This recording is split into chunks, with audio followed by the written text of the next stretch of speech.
shielded welding is a new welding technology developed in the early 1950s. For more than 60 years, carbon dioxide gas shielded welding has become one of the important fusion welding methods. The application range and proportion of carbon dioxide gas shielded welding in the whole welding process has exceeded that of electrode arc welding and submerged arc welding. In shipyards, carbon dioxide gas shielded welding has accounted for more than 70% of the welding workload. Let's take a look at the equipment connection and operation of CO2 gas shielded welding through a set of animations. Equipment connection. Carbon dioxide gas shielded welding equipment includes welding power source, wire feeding device, welding torch, carbon dioxide gas cylinder, decompression flow regulator, and equipment connection. 1. The connection between the welding power source and the distribution box. Remove the input terminal cover on the back cover of the welding power source, and connect one end of the input cable to the input terminal of the welding power source and the other end to the switch of the power distribution box. Refit the input terminal cover to the welding power source and ground the welding power source cable. 2. The connection between the welding power source and the workpiece. Connect one end of the base metal cable to the positive pole of the welding power source, and the other end to the workbench, and use the cable to ground the workbench. 3. The connection between the gas cylinder decompression flow regulator and the welding power source. Install the decompression flow regulator on the gas cylinder with a mounting nut. Connect one end of the gas pipe to the gas pipe joint of the gas regulator, and the other end to the gas inlet of the welding power source, and tighten it. Insert the preheater cable plug into the professional socket on the rear of the welding power source. 4. The connection between the welding power source and the wire feeding device. Connect the wire feeding mechanism cable to the positive pole of the welding power source, and wrap the exposed live parts that may be in contact with other parts with insulating cloth. Use a 6-core cable to connect the wire feeding mechanism to the welding power source and screw it in place. 5. The connection between the welding torch and the wire feeder. Connect the wire feeding, air feeding and control lines on the welding torch cable to the corresponding jacks on the wire feeder and fasten them. Install the wire. Install a coil of wire onto the shaft of the wire feeder. The compression arm is reset and tightened with the compression handle. Press and hold the welding torch switch, after the welding wire is sent out of the welding torch contact tip 1 to 2 cm. Release the welding torch switch, install the contact tip matching the wire diameter on the welding torch, and tighten the nozzle. Adjustment of gas flow. Turn on the switch of the distribution box. Turn on the power switch on the welding power source, and set the gas supply switch on the welding power source on the inspection side. Open the gas cylinder valve and slowly turn the flow adjustment knob in the open direction. Adjust flow meter indication to set value. Set the gas supply switch on the welding side. Automatic wire feeding is adopted, and the wire feeding switch on the wire feeding mechanism is pressed and not released, and the wire feeding starts automatically.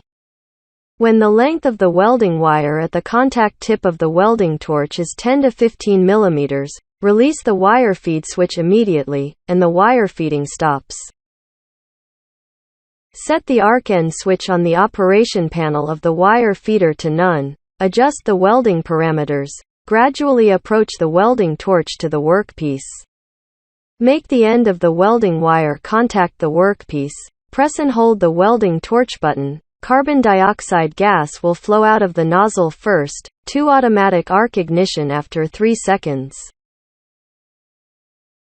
When the arc ends, release the button of the welding torch, the welding wire stops feeding, and the arc goes out. Gas lag off gas 2 to 3 seconds. After the welding work is over, turn off the main switch of the gas cylinder, broadcast the gas control switch to the check position, and the pressure of the flow meter indicates the 0 position. Turn off the power switch of the welding machine and cut off the switch of the distribution box. CO2 gas shielded welding features. It has the following characteristics. 1. High production efficiency and energy saving. This method has high welding current density, concentrated arc energy, high melting efficiency of welding wire, large penetration depth of base metal, and fast welding speed. At the same time, there is no need to clean up the slag after welding, which is an efficient and energy-saving welding method. Productivity is 1 to 3 times that of electrode arc welding. 2. The welding cost is low. CO2 gas is cheap, the preparation work before welding is not high, and the cleaning and correction work hours after welding are less. CO2 welding uses a whole plate of welding wire, and there is no need to replace the electrode during the welding process, avoiding the waste of electrode heads. The cost of CO2 welding is only 40% to 50% of that of electrode arc welding. 3. Small welding deformation. The heat of the CO2 welding arc is concentrated. The heat input is low, and the CO2 gas has a strong cooling effect, so that the heating area of the welding workpiece is small and the deformation is small, especially when welding thin plates. The deformation of CO2 welding is smaller than that of other methods. 4. Simple operation and easy to master. CO2 welding arc has good visibility. The welding wire is easy to align with the welding seam, and it is very convenient to observe and control the welding process. Because of the above advantages, CO2 welding can not only be used for the welding of low-carbon steel and low-alloy steel, but also for the welding of stainless steel. Since CO2 gas is an oxidizing gas, it has its own unique characteristics in metallurgy. Compared with ordinary arc welding, CO2 gas shielded welding has more serious spatter. During the welding process, the loss of metal spatter accounts for about 10% of the molten metal of the welding wire. In severe cases, it can reach 30% to 40%, and in the best case, the splash loss can be controlled at 2% to 4%. What makes CO2 gas shielded welding spatter so serious? Check out this set of animations. Causes of spatter in carbon dioxide welding. 1. The end of the welding wire melts to form a droplet, and a metallurgical reaction occurs in the droplet to form carbon monoxide gas. Carbon monoxide gas expands rapidly at high temperatures, causing droplets to explode and cause metal splashes. 2. When the carbon dioxide gas shielded welding adopts DC positive polarity welding. Because the workpiece is connected to the positive electrode and the welding wire is connected to the negative electrode, the positive ions in the welding arc hit the cathode spot at the lower part of the droplet at a very high speed under the action of the electric field force. Under the impact of positive ions, the droplets deviate from the axis direction of the welding wire and break up, forming large splashes. 3. The welding wire melts under the action of the arc heat to form molten droplets. The molten droplets gradually grow up and contact with the molten pool to produce a short circuit. At the same time, the arc is extinguished. The molten droplets gradually transition to the molten pool, and the molten droplets form liquid metal at the end of the welding wire. Small bridge. Because the current density at the liquid metal bridge is very high, the liquid metal bridge is blown off, forming a large number of tiny splashes. At the same time, the arc ignites. The last part. The welding process of CO2 welding. In the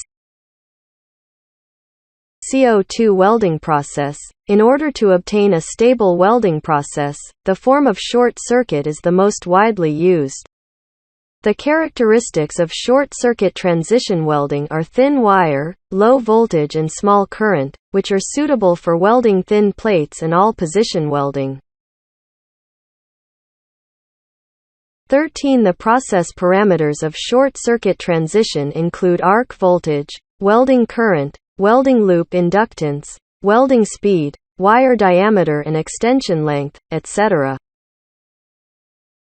1. Arc voltage and welding current. In order to obtain a form of short-circuit transition, a lower arc voltage is used. Under a certain wire diameter and welding current, if the arc voltage is too low, the arc ignition is difficult, and the welding process is unstable. If the arc voltage is too high, the droplet will transition from short circuit to large particle transition. And the welding process is also unstable. A stable welding process can only be obtained when the arc voltage and welding current are properly matched. 2. Inductance value of welding circuit. The circuit inductance value should be selected according to the wire diameter and arc voltage. The inductance value generally increases with the wire diameter and is suitable if the welding process is stable and spatter is low. 3. Welding speed under certain conditions of wire diameter, welding current and arc voltage, the welding speed increases and the penetration width and depth decrease. If the welding speed is too high, defects such as undercut and lack of fusion are likely to occur, and the gas shielding effect will become poor, and pores may appear. But if the welding speed is too low, the productivity will be reduced. Generally, the welding speed of semi-automatic welding is 15 to 40 meters per hour. 4. The diameter of the welding wire and the protruding length of the welding wire. The diameter of the welding wire should be selected according to the thickness of the weldment. Welding position and productivity requirements. When welding the vertical, horizontal and overhead welding of thin plates or medium-thick plates, welding wires with a diameter of less than 1.6 mm are mostly used. When welding medium-thick plates in the flat welding position, welding wires with a diameter of more than 1.2 mm can be used. The protruding length of the welding wire depends on the diameter of the welding wire. Generally, the protruding length of the welding wire is about 10 times the diameter of the welding wire, and does not exceed 15 mm. 5. Flow of gas. The gas flow rate is usually 5 to 15 L per minute. If the welding current is increased, the welding speed is accelerated. The extension length of the welding wire is large, or in the case of outdoor operation, etc., the gas flow rate should be increased, so that the shielding gas has sufficient stiffness and enhances the protection effect. However, the gas flow should not be too large, so as not to involve the outside air into the welding area and reduce the protection effect. Well, this class explains the basics of CO2 gas shielded welding for you. Thank you for watching.